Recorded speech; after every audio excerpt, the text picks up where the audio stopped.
The political heat has been on President Obama during his trip to Texas this week for not making a trip to the border. The president said it's time for Congress to act while defending his decision. There's nothing that is taking place down there that I am not intimately aware of and briefed on. This isn't theater. This is a problem.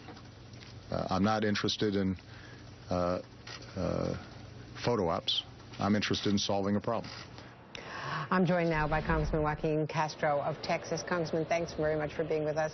I know it's not theater, I know it's not photo ops, but there is something you can learn from talking to children, talking to the mothers, getting a sense of their environment. Don't facts on the ground matter?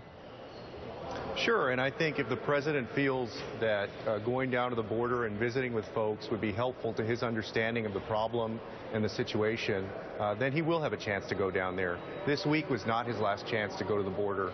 This is a situation that's going to be going on for a while, and so I think we may see him at some point make it down there. Senator Menendez, who, as you know, chairs the Foreign Relations Committee, said that he is not going to support changing that 2008 law, that he believes that that our values really dictate that we treat these children with the deportation hearings as refugees because of the crisis in their countries back home. Do you agree with that? I do. I think there's real concern among Democrats about changing the law, mostly because these kids have to have a chance to make their case for asylum. And I also think, Andrea, that this is a real test, a moral test, a test of our nation's conscience and of our policies, a test to see how we define a refugee in the 21st century and what that means in America.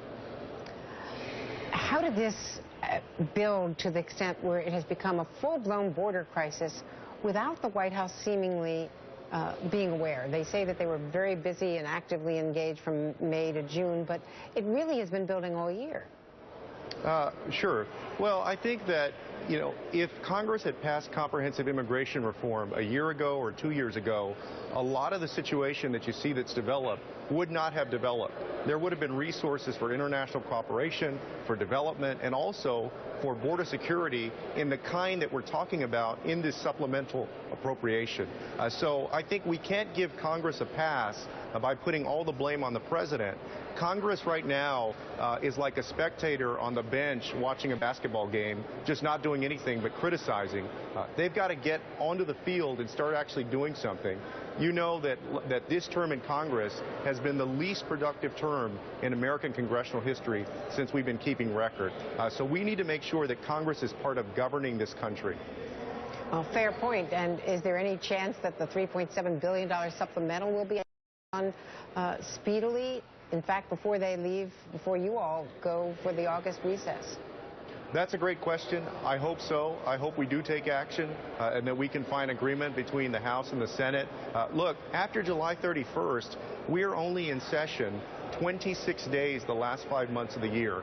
That means that this issue, immigration reform, tax reform, a highway trust bill, all of those bills are in grave jeopardy if they're not done by the end of July.